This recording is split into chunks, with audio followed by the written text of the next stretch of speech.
Good afternoon, everyone, and welcome to All Things Library of Things, presented by NHLA's Technical Services Committee.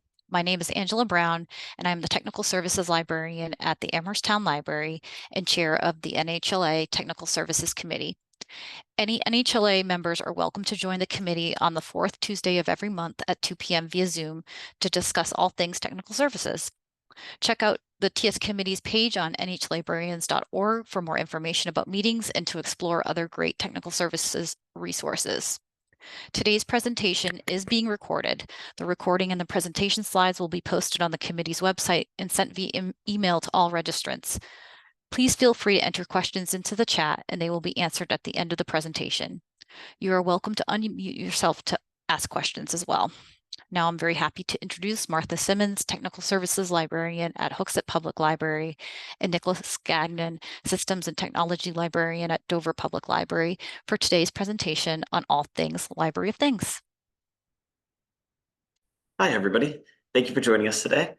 This is an exciting opportunity for us to share some of our Library of Things experiences, and yeah, I hope you find some of this very useful. Hi, everyone. So really the big thing is, what are Library of Things? It's kind of right now almost undefined in a specific way, but it's a collection of items beyond the traditional library collection. I like to think this also as what we had a few decades ago, where we had audio and video materials being brought into libraries in like VHS cassettes or audio cassettes. And those were like a new item. And there wasn't traditionally a library book per se. And now in the last decade, we've had this kind of renaissance again with that, where Library of Things has kind of revamped the library services by offering more than just what we had. For example, some of these things could include metal detectors, Wi-Fi hotspots, binoculars, all that you see in the list there, and so much more. It's pretty much an open world right now. There's no defined set guideline on what would be included in that. So why Library of Things? Library of Things is an important element for libraries because it gives us an opportunity to share what's an option for sustainable use of materials. In that case, it means like people may need something only for a limited time. They can just borrow that at the library, return it, and somebody else can take that opportunity to try that item as well. Also, this is one of the biggest elements I find for us with the Library of Things, is it's such an element for try before you buy. This is great when people see something they want to maybe purchase, but don't want to spend the money on immediately because maybe it doesn't fulfill what they need. But in this case, they can give it a try, bring it back, research some more, and maybe they'll find what they're looking for. Or it may just be that they only needed it briefly. These are also excellent educational opportunities for the community. So you can take these and add them into collections for programs. For instance, if you have crafting programs, well, you can have knitting needles available, or other technology related items if you're doing different kind of program classes and you want to try drones or 3D. So this gives you an opportunity to learn on those as well. And of course, I think one of the best elements is they are just fun. This is an opportunity to add things that may be games, lawn games in particular we've added that have been super popular. You can make adventures out of these things. It really can be great for both children's, adults, and definitely even teens. So definitely an opportunity for everybody to participate in. Thanks, Nick. If everybody can hear me okay, I am going to do the cataloging portion of the presentation. I'm Martha. I'm Technical Services Librarian at Hooksett Public Library, Angeles.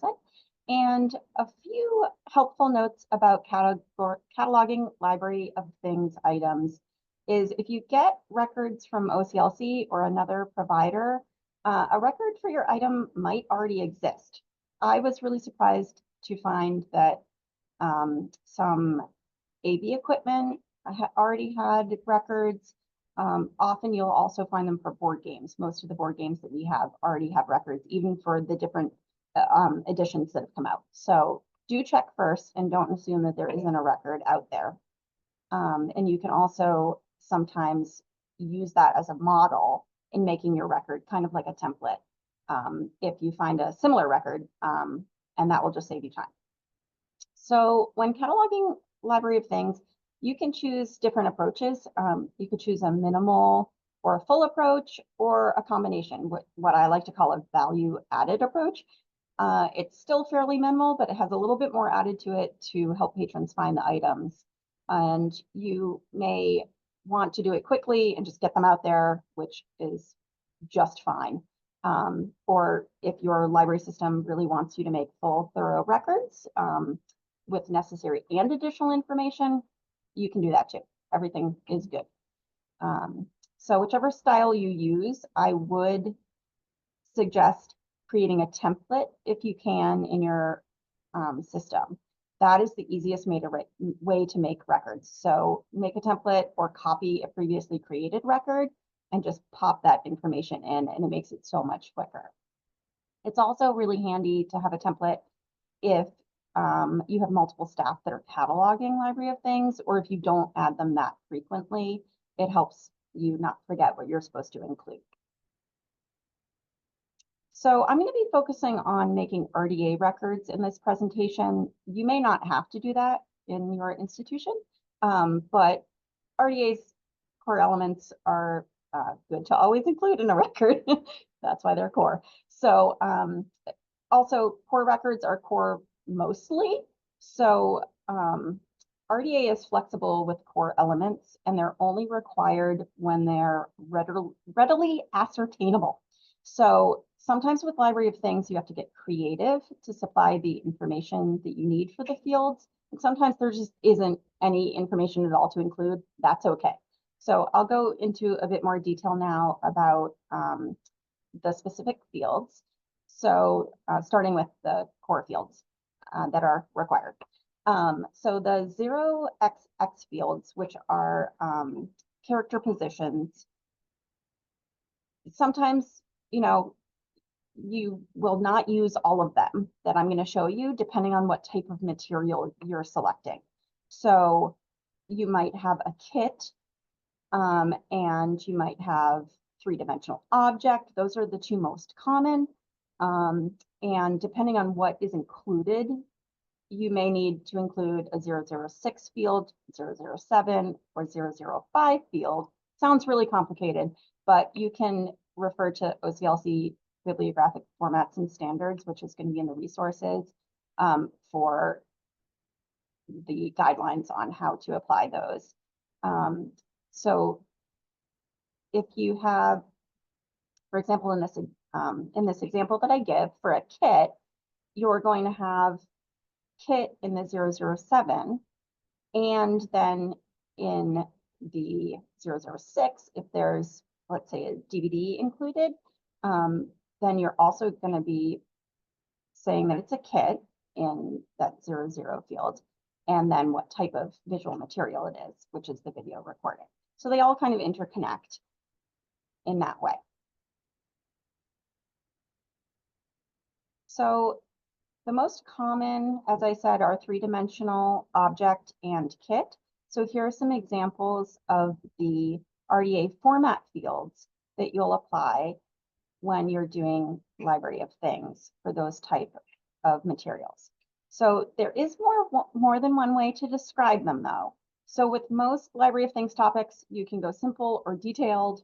For example, for a kit with mixed materials, in this example that I've given, you may apply multiple fields for all the different types of items that are included in the kit. Or you could just have one field in the 336 there that says mixed contents. Both of them are fine. It's just how you want to describe it. So these fields are repeatable. So you can, as in the Tony box figure example, that has the audio and digital. So there's the media type in the 337 for audio, and then another one for computer. And you can see the resources for lists of the different fields for the terms that you would need for what type of materials you're dealing with. So an optional field is the 340 physical medium field. If you're going with detailed records, then this records a physical medium, and other 3, 4X fields can be used if you have sound, moving image, video, notated music, characteristics, et cetera, et cetera. So one example of this is a framed painting. So if you have paintings in your library of things, people want to switch out in their house, then this example is for charcoal drawing on canvas in a wood frame. So in the 340 field is where you can say it's canvas, charcoal, and wood makes it up. And again, you don't have to put the 340 field in, but if in your system, you know, let's say you're in a academic library where those types of medium are actually useful in your catalog, then you might want to include that. So I'm going to go through the different examples of different types of descriptions. So here's an example of a record with more minimal description. It gives the basics, not a lot of fluff, and the record is in the system and ready to be checked out. So where library of things are concerned, the core elements are going to be typically the title and statement of responsibility in the 245 there, the date of production, the place of production if you have it, and the RDA format fields that we just went over, and then any related entities. So if there's an author, creator, or designer, and then of course, if you have any institutional requirements, we put in the 697 field for Library of Things in our GMILCS consortium if we call our item Library of Things. So in this one, as you can see, I just have the title. I do have an alternate title in there in the 246, but just one. And I have the description in the 300 and the format fields, just one subject heading, it's a game, and then that it's Library of Things.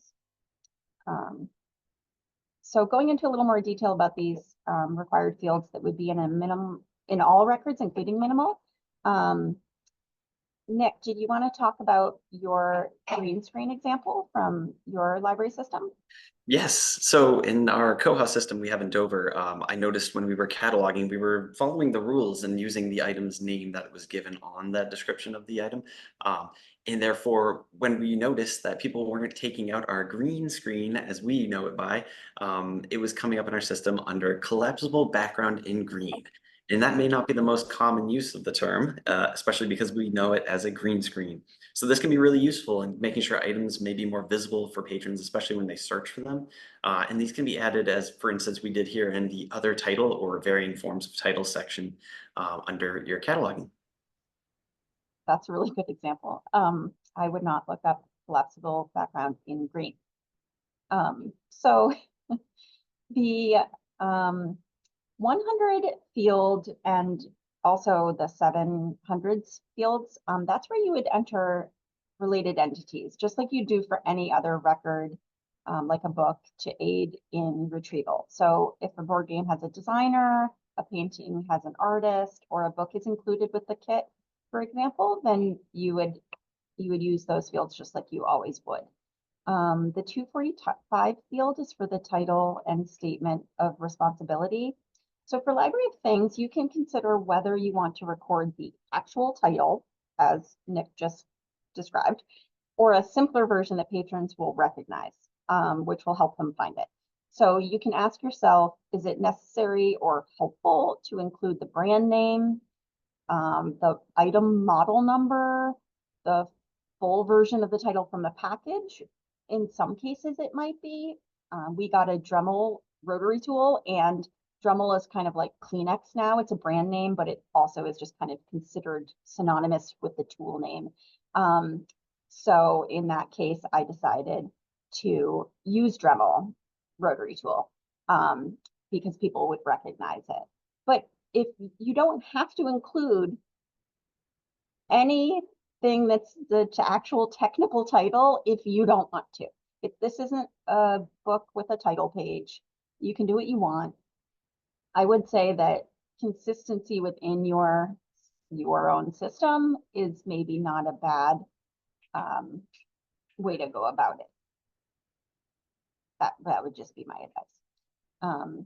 So for the varying forms of title, as in Nick's example, green screen would be another title that you add to the record in the 246 field.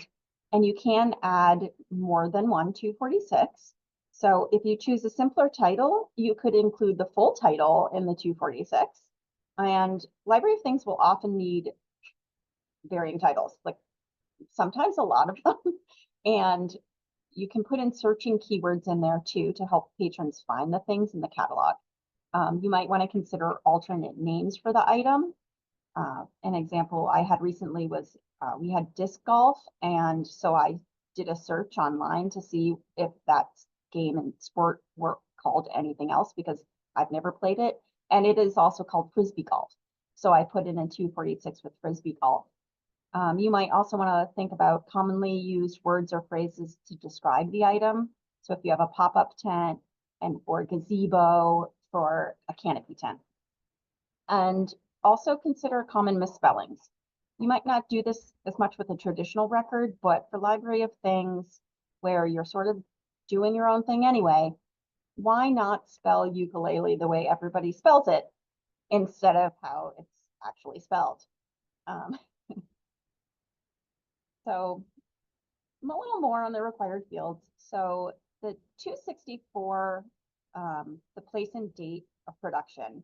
This is one of those maybe gray areas for Library of Things. If you don't, the date of production subfield C is actually the only core subfield here. So it's okay if you can't determine the exact information. If you have an assumed date from the materials present, then or the manufacturer's website, you can include it in brackets. And you can do a 264 with only a subfield C. That's fine. If you have the place of production or manufacturer, fine, you can include those fields, those subfields. But if you need to, you can put in place of production or manufacturer not identified in brackets, and that's perfectly fine. For the contents, that's in the 300 field. You can, and this is an example of a from our Polaris system. And in the first one, there's a little bit less detail. I just used subfield A, and I just listed all of the contents. But you can also choose to use the subfields that exist to include other information like dimensions if you want to. So that brings us to value added fields, as I call them. This would be a nice balance between doing a quick record and also adding some information that can really help patrons find things. So in this one, I added some more varying titles, and I added how many players the game is good for. Also, I added an additional field from our library system that it's only, because we're a consortium, it's only available for our library's card holders. And then a description in the 520 field, very important in my opinion. It's not required, but it is in my book. And then I add an additional subject heading there for outdoor games. So these are the helpful to include fields. There, as we said, varying forms of the title, genre terms. So if you can put in 650 fields, Library of Congress, or there are also genre terms for tabletop games. Those are in the resources later. Those are really great for board games. I also usually refer to Board Game Geek if I need more information on what type of game and the type of gameplay in a tabletop game, because if I haven't ever played it, I might not know that it's a dice game, for example. And the intended audience is really helpful for games and toys. notes in the 500, you can put those in if you think that there's added information that doesn't go in one of the other fields that would be really useful. And one tip, if you have any type of item that you're going to be purchasing a lot of, but that don't require specific information about each item, like a Tony box figure or a puzzle, it's a really good idea to create a generic bib with multiple item records on it.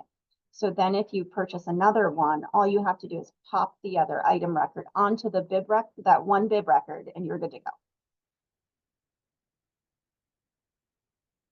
And then finally, here's the example I have for a more full description for our bocce ball set. So you might want to choose to create a fuller record that includes more or as much information as you're able to gather on the item. In this example, I added more title keywords, subfields with material and dimensions info in the 300, and the object's model number, a contents note that patrons can see in the online catalog, in addition to the 300 contents note, which they wouldn't be able to see, and more subject headings. Whatever cataloging approach you go for, I personally think the most important added information that you can include in a Library of Things record is the varying titles with alternate spellings and colloquial terms and keywords, the 600 fields, the 650s and 655s with subject headings and genre and term headings, and a 520 with a description.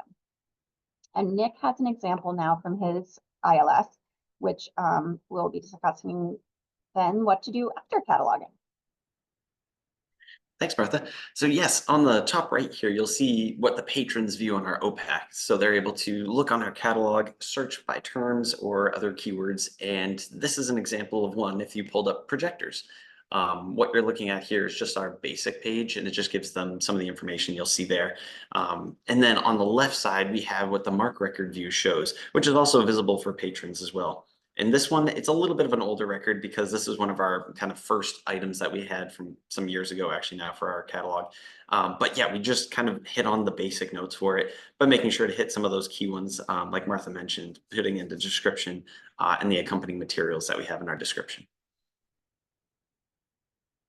Yeah, so in this, we worked over kind of the order of operations a couple different times because it's going to be a little different depending on the way you go about setting up your library of things. But I think this is a good way to take a look at these as I go through them in the next few slides and then determine what the best pattern is for your own setup. So in this one, we're covering policies and purchasing. So the first thing you might want to think about is if you don't have a library of things at all, maybe take a look at your policies, whether it's a circulation policy or you want to go ahead and make a separate policy just for your library of things. This will be a great way for you to kind of look into what you need to make sure that there is, if you need any kind of forms filled out by patrons, or if you need to, like we mentioned here, make sure you consult legal counsel on dangerous items. So a lot of times you can have a variety of tools, and some of those could be either chemical or hazardous. In particular, you can get like nail guns, screw guns, other drills and such.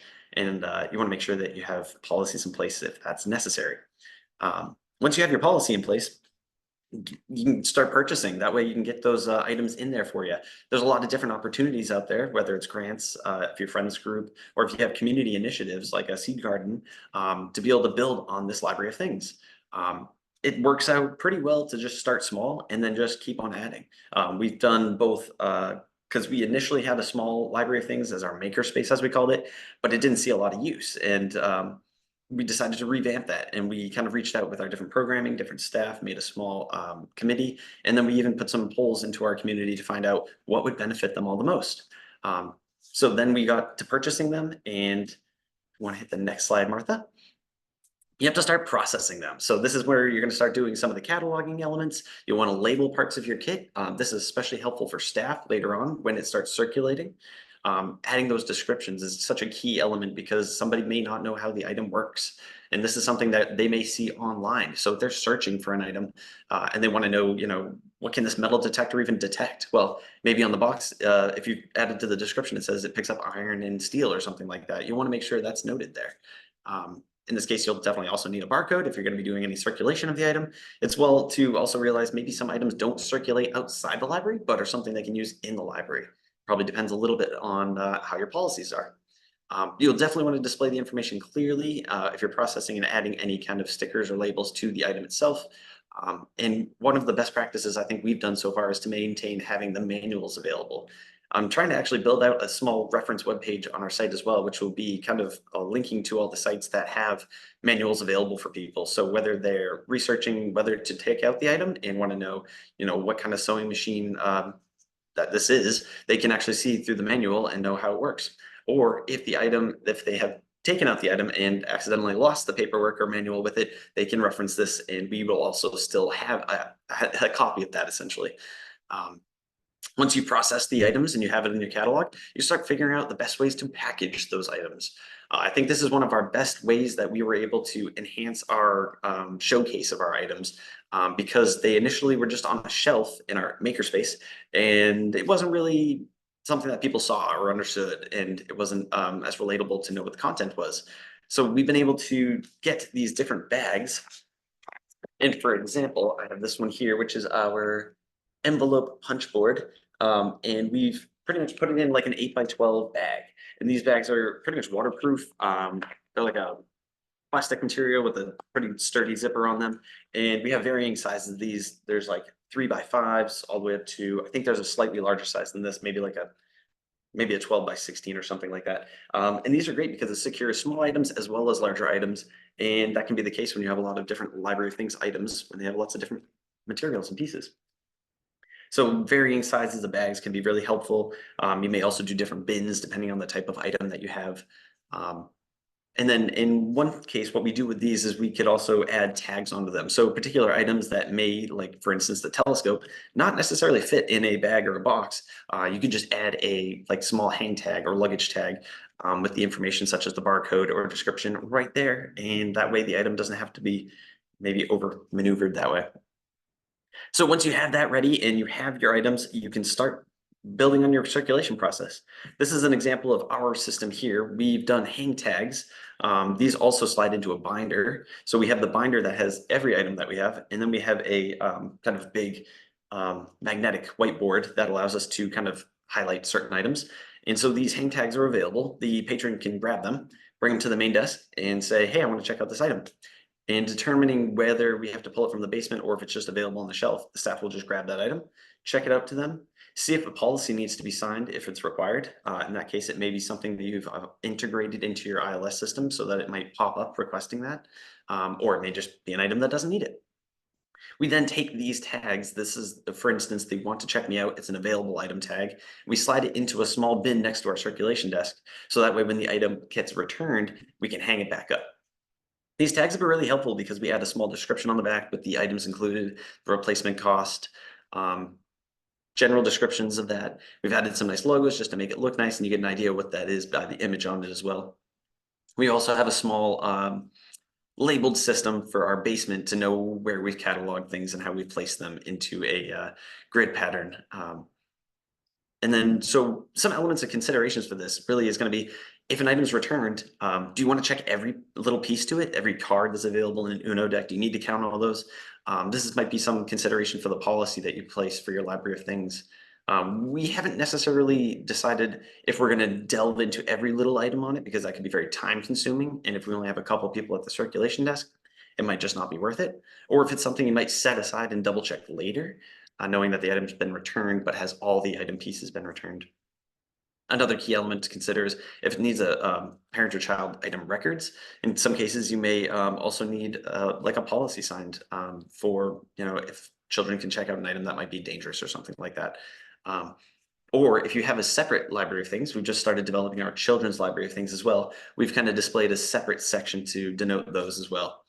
On these cards as well, if we didn't add a barcode, some of them we added a QR code. And those are on the, when they take this hang tag off that says "want to check me out," there's one that says it's not available. And on that hang tag, we have a QR code so people can take their phone, scan it, it'll pull up the catalog, and they can place that item on hold for themselves. And then another big consideration, depending on the items you want to get for your library of things, is the hygiene or cleanliness of items. You may want to have process in place for when an item's returned and cleaning it, especially if you're looking at cake pans, anything to do with food or wellness and items of medical instrumentation. So the presentation is such a big element on getting this out to your patrons. Whether or not you just put them on display in the library or if you're keeping them in a basement, adding elements such as the hang tags that we have, or if you'll have cards to check out, hanging systems, or if you have a cart system that's available. One of the fun things we did was when we started building our library things with our lawn games, we found companies that were able to imprint our logo right on what's essentially Jenga blocks. An alternate varying title, though, would be the tumbling timber blocks, as I believe they're called. And our cornhole board, which is in the example picture down here as well. And these were really fun, so people love them, and it's also able to kind of showcase our stuff even more. So once you've figured out how you want to set up your display, you may also need to determine the shelving system available for you. Some items, for instance, these cornholes are too big to put out for patrons. They may fall over or they're very heavy and unwieldy to move. So for instance, we have those on a 2-wheel cart and they're strapped in with bungee cords. So that would be something the staff have to know that they have to grab in the basement. Whereas if you have just dominoes, you might just have those on a shelf and people can just bring the item up. And of course, again, with the presentation is the better promotion for it. So programming is one of our best ways to tie in having these new items available for people and then bringing them together with the programs that we offer, which tend to be very popular. So for instance, we've run animal programs, so we can suggest either a children's birding bag or binoculars for them. We also have the telescope for night sky programs, and probably one of our most popular are any of our craft items. We offer a lot of crafting programs and even just some independent groups that meet here. They'll just take out the items that they need for that, so they can show with knitting needles, crochet needles, different punch board systems to make different envelopes and cards. There's a lot to offer in crafting, which is exciting. You'll also want to put out information on the Library of Things through your social media if you have that available. Create video with demonstrations on how to use these items. That's great because people will be able to take an educational element and learn how to do this if they've never used it before. I've never used a sewing machine, but I know our staff can create a video so that way I can learn how to use it. In-house flyers, bookmarks, newsletters to spotlight them. I just found out today with one of our polls for our community that a lot of people like our Dover download email newsletter that goes out. They notice our programs in our items through that most. So that's a big element for us to showcase them. And this is an example for, I believe, Martha's Library and Hooksett for some of their presentation material. Yep, this was just an example of a social media post that we did. And we also put it on our in-house, we have a television that will go through a slideshow. And so this is just one of the examples of something that you can do to quickly advertise your things. So we have some resources here for you. These are cataloging resources, and I used, and also things I used like Maxwell's Handbook for RDA that has a section on describing 3-dimensional resources and objects. So that was really helpful. And it has some practical examples of records as well. I included one in the presentation, but it does have more for different types of items. And then we have other collection resources and policy examples from Dover and Hooksett. I'm a big fan of having those available. Sorry, Martha, didn't mean to cut you off. You're fine. I think it's really important that libraries can also share their different policies because building out your own from scratch is really difficult. But if you have references from other libraries, you can really get an idea where to go. I know that when we started out, our Library of Things was nothing like what it is now, and it's changed dramatically thanks to the help and learning for whether it's these programs or seeing what other people have done for policies or just showcases of different libraries. And it's really making it, I think, a lot more of a universal strong point for libraries to offer these services. I agree. I also stole something even while we were putting together this presentation when Nick mentioned that their cornhole board, because it's so heavy, we have a tag on it, and I have a note in our for staff that says this is wicked heavy. And so when he said that they just circulate a cart with it, I said that's genius. So we ordered a cart. So it's really great to learn from each other. And you can contact us at the Technical Services Committee email if you have any questions about any of the things in this presentation, or need more detail, or have an idea of anything else that we should do another presentation on. And now I think we can open it up for general questions.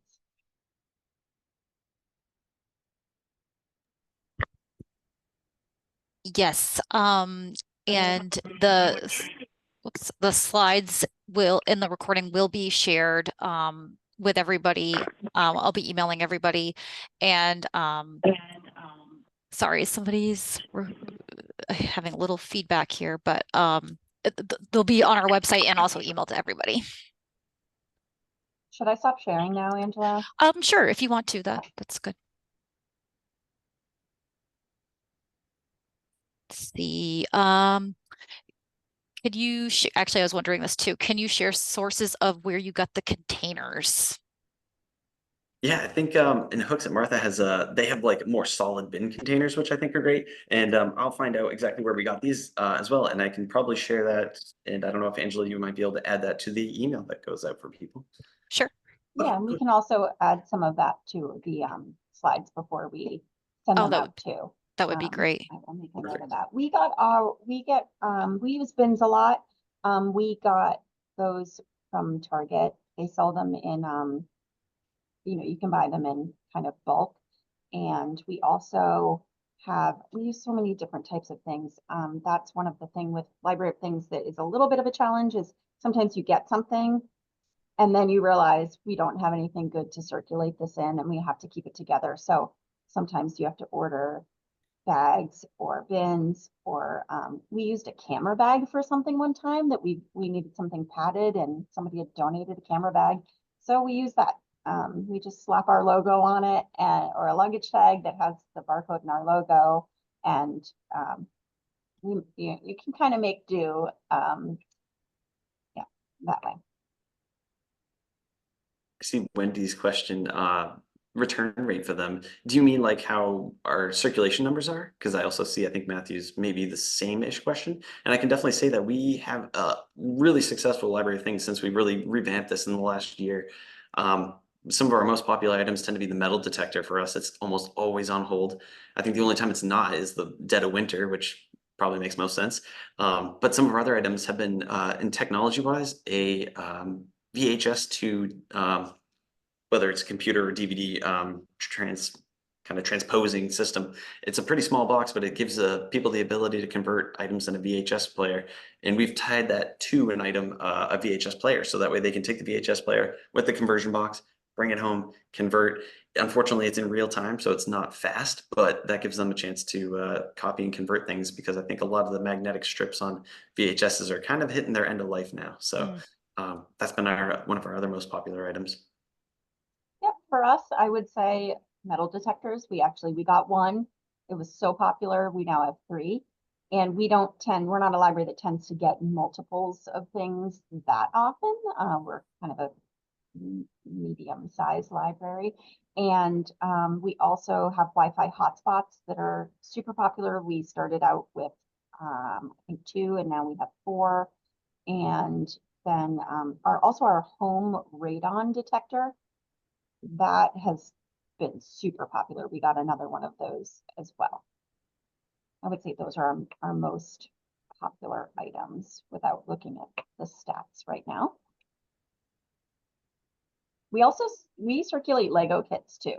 That is, I would definitely say that's not something to embark upon lightly, because we do have a process whereby we have volunteers that will actually take them apart when they're returned and count them. And then we do email people and say, oh, hey, if this is what we found missing. If you happen to find it in your house, great. But we also have a backlog of pieces that we can just rifle through, and we have little bin thing that with the bolt drawers for the different types of pieces, so that we can replace pieces without having to have patrons look or pay for them or anything. But they're wildly popular, but they do require some staff volunteer input. I think also, Wendy, I noticed that the GoPro as a, like kind of, I don't want to say like high risk item, but a chance that it doesn't come back. We're kind of running into that lately with the mobile hotspot. Luckily with the mobile hotspot, it's something that's controlled through a cellular network and account. So we reached out to our representative and they were able to just shut that down. So hopefully that'll navigate that item back to us. But I think there's always that risk to it. One thing you can look at is if you're getting items and you want to save some money, maybe look at the previous model editions because they may be on sale, but still give you just about as many options and features. And hopefully it doesn't hurt the budget quite as much. Raven, you had a good point about making sure photos are attached to your items. If a patron can't see what it is on the item, but also in the catalog, adding a photo, whether you've taken it yourself or whether you can get permission to use a photo from a manufacturer, then that is so helpful. We eat with our eyes, as they say, and it's the same is true for Library of Things. Janet's wondering about popular tools and toys that get circulated. I'm gonna say for us, we do have a pressure washer. That's gone out pretty consistently. We have not embarked on tons of tools at our library because of liability. So I would not say that's one of our strong suits in our Library of Things. The Legos, I would say, super popular. Games are middling. I would say some of them go out a lot and then other ones not as much. So I would maybe look at best of games list and not necessarily like, oh, here's the best games from the last, like 20 years, but games that are maybe currently hot right now. And we also just started, we're going to be making critter crates, thanks to the input of other technical services committee members who said that they make you have a little animal carrier and then you put in stuffed animal and some books and if you have a DVD or whatever, but books on that animal, and they make stuffed animals of like every kind of animal these days. You can find an axolotl, you can find a teddy bear. So whatever you got, you can make a critter crate for it. And they said that they're hugely popular at their libraries and they can't keep them on the shelf. So we're going to be making those too.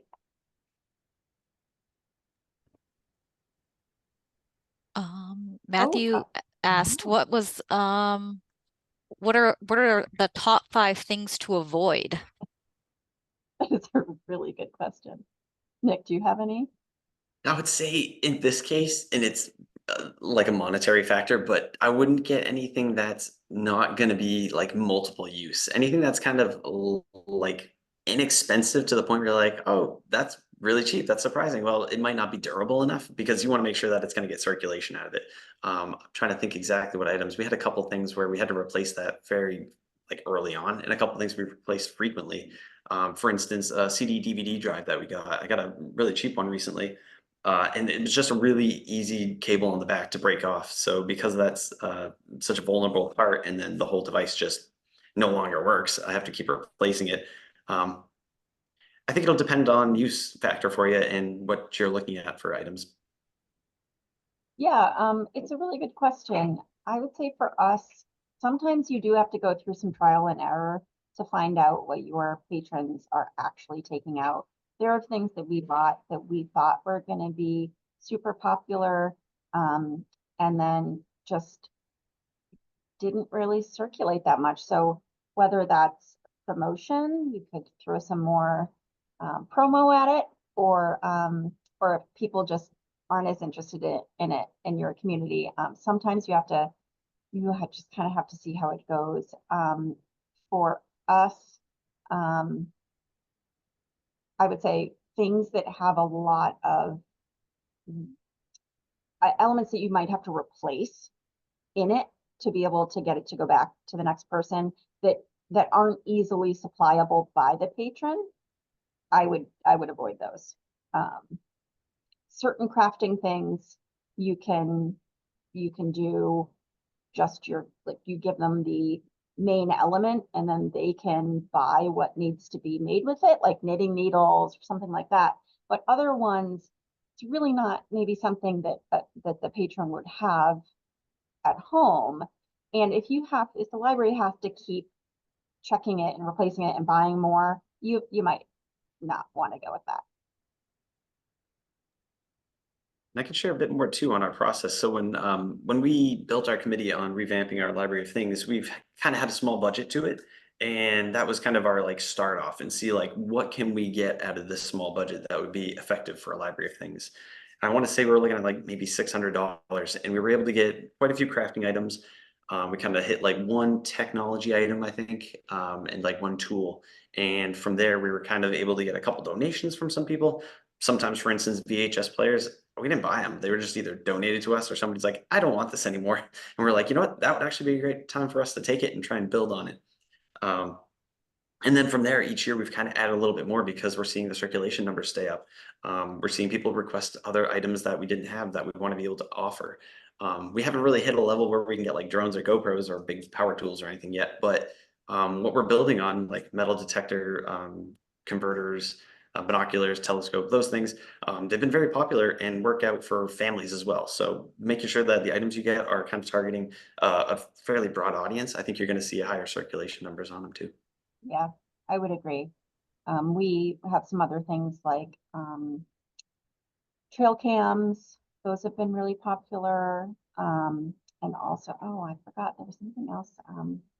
Oh, something else I didn't mention that has been, we have Nintendo Switches now. So those did cost a little bit more money, but we have 2 Switch console units, and then we have 4 of the handheld ones. So popular. And yeah, it's good. It's a good suggestion. Just think about all of your patrons and things that might appeal to a lot of people, like some of the yard games. We have a happy birthday sign that goes in the yard that you put up with stakes. That's been really popular. And then you can also think of more niche items that might not appeal to everybody, but are really, really helpful to be able to borrow instead of buy. And Donna's asking about how do we encourage patrons to clean items like a cotton candy machine before returning it? Yeah, we're not getting one of those, that's for sure. We actually haven't at our library circulated too many items that you would have to clean for that reason. So for example, I would love it if we got a dehydrator. It's probably not happening because you have to clean so many of the cans and it might not get done well. And we're in a post-COVID world where people are a little more icked out by things like that. So that's a good question that I don't have a great answer to, apart from maybe putting something on the item that says, please clean this. Other people have to use it. But Nick, do you have anything for that one? I think we're also in the same boat where we haven't really pursued getting items that would need such a high level of cleaning. Typically, I'm thinking right now we have like 3 different little medical devices that are pretty handy. We have like a blood pressure monitor.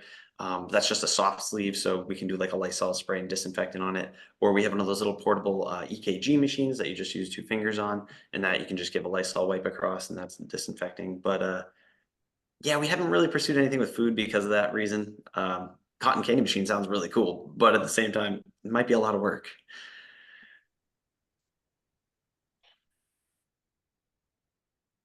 Matthew's asking how much staff time is devoted on both ongoing and during setup.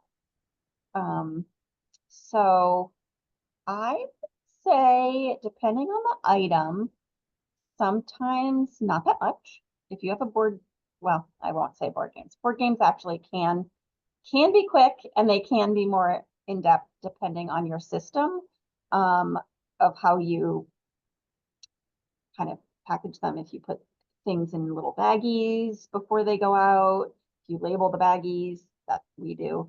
We also count them when they come back, which we don't do right at the time that they're returned, but we do kind of like the Lego kits. We get it back, we set it to in repair, and then we count it to make sure that they're there.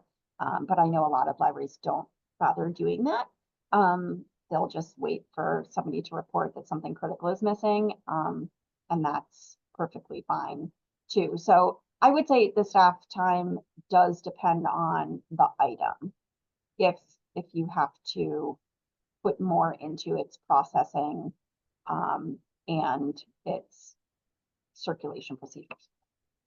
And I would also add on that, I think the initial setup time for developing, whether it's your policy or what you want to start purchasing, and then what presentation style you want to go with, I think those are going to probably take the most time, because once you kind of set your mind like, oh, I want to do hang tags and I want to have a policy such as this, then you can just start purchasing, processing them. If they're small items, maybe it's quick and easy. And then once they just get on their own circulating, it's pretty easy going from there. I think maybe we're all in that early stages too, where we haven't really had to run into like, oh, we need to start weeding library of things items, because I don't think we've got that many yet. I think at most right now, I think we're sitting around 150 between our adult and children's collections. And I think maybe in the near future, we'll start looking at the circulation numbers and deciding whether or not we want to keep all of them or if they need to start being removed. But I don't foresee that as being such an important aspect, whereas like in our other collections, like books and such, that we would need to start paring it down more. But it's definitely space dependent as well. If you don't have the space for items and you want to get some new things, like if we want to get a pressure washer, we're going to have to remove something because we just don't have the space for that. Oh, Brittany said at her previous library, they had cake pans and would charge a small fee if they were returned uncleaned. That's interesting. Yeah, you could do a little damage fee. We haven't really had problems with our cake pans not coming back clean, which we're thankful for. But that's a good idea. Janet's wondering if anyone circulates Wii and games, and if patrons are interested. Yes, I would say video games, very popular. We circulate games that are between like the game level of E or teen. We don't circulate mature games at our library, but I know that other libraries that do, and I mean, who doesn't want to play The Witcher? So very popular. We don't put them in with our library of things. We have them in our regular collection, more like DVDs. But you could, why not? Donna's wondering about, oh, Donna says, our patrons love the cotton candy machine, hot dog steamer, and popcorn machine. Awesome. Awesome, Donna.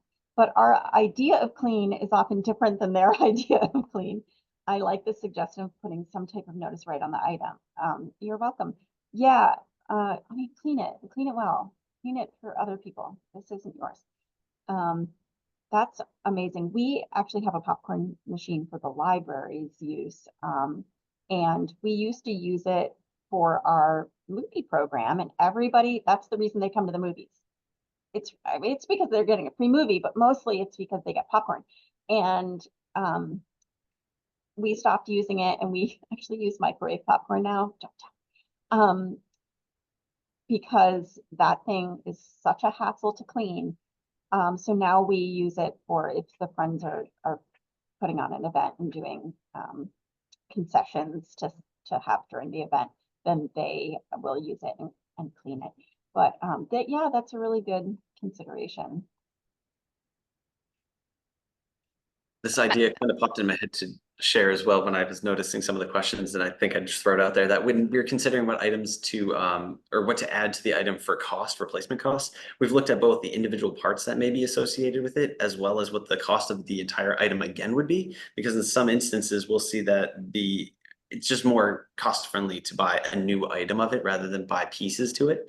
Or in some cases, and this has come in really handy for us, luckily, we have a 3D printer here, and I was able to print parts to replace missing items.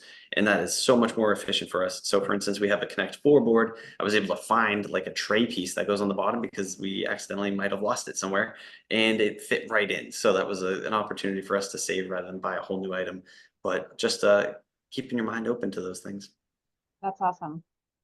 Yeah, we keep in tech services a just like a document with links to where we can find replacement parts if particularly if the manufacturer has a manual or replacement parts, then we will be able to get to that quickly and find those.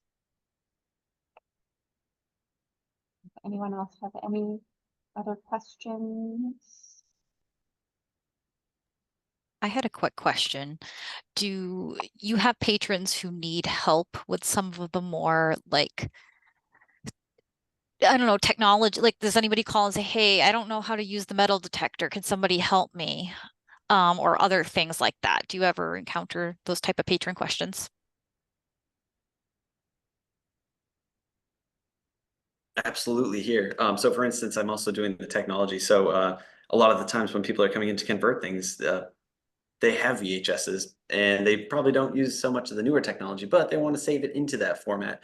I'll schedule a time to sit down with them and just do that all in the library. And then after we do that trial run in the library with them and they figure out how to do it, generally it's pretty easy. They can take it home and work through it. And I also recommend to them and usually give them my email address or something. Like if they have questions, reach back out to us. I also try to train some of the staff at the circulation desk to get an idea on most of these items. Um, don't ask me how to use the sewing machine, but I mean, if you want me to help with some technology questions, I can definitely jump on and try and help with that. And I think most of our circulation desk staff can do those as well. If sometimes if the manual isn't super clear, sometimes we'll put in another little guide, kind of a quick start guide to how to use something.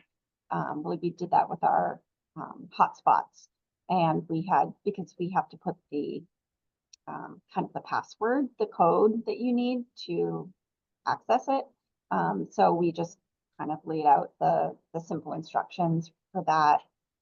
We have, just like Nick said, it's not as much my department, but sat down with people and showed them how to use the VHS converter. And another thing that we've done in the past is put a card in that has the the written out URL to a good resource that has a video on how to use the item, or even the manufacturer's website if they have written or video materials on how to use it or how to play the game. That can be really helpful to just include, and all it is pasting a little thing on a card that you put in. So it's pretty simple. And you also might want to market books that you have that teach people how to use things. Having ukulele, learning ukulele, and also songbooks for that type of thing. That we have metal detecting books that talk about how to do that. So you can kind of market those together. We also share and encourage when we're going to be purchasing a library of things item to our staff. So we would want them to like take it home and try it first, learn how it works, see what the benefits and maybe some of the disadvantages to it might be. And that way we can share those with patrons when they use them and give them some best use practice tips as well.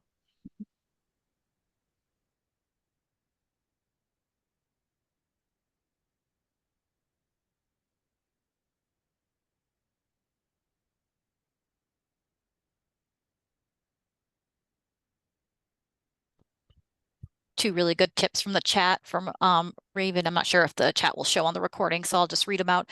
Our sewing machines go out regularly. However, if you do lend them out, be sure you have a good working relationship with a local shop to service and or repair the machines. Good working order means they keep circulating. Absolutely. This cost needs to be budgeted, but is worth it.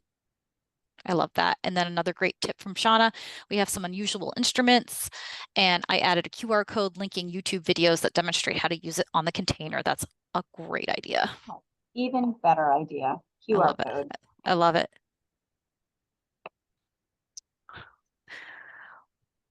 Well, if there aren't any other questions, I'll go ahead and thank both of our presenters today. I think they gave us a very good overview of Library of Things from start to finish. And thank you everybody for attending. And again, if you are interested in the Tech Services Committee, we do meet every fourth Tuesday of the month at this time, and you are more than welcome to come and join us. And we have some really great discussions. It's a pretty laid back group, and all are welcome. So thank you very much. Thank you, everyone. Thanks, everybody.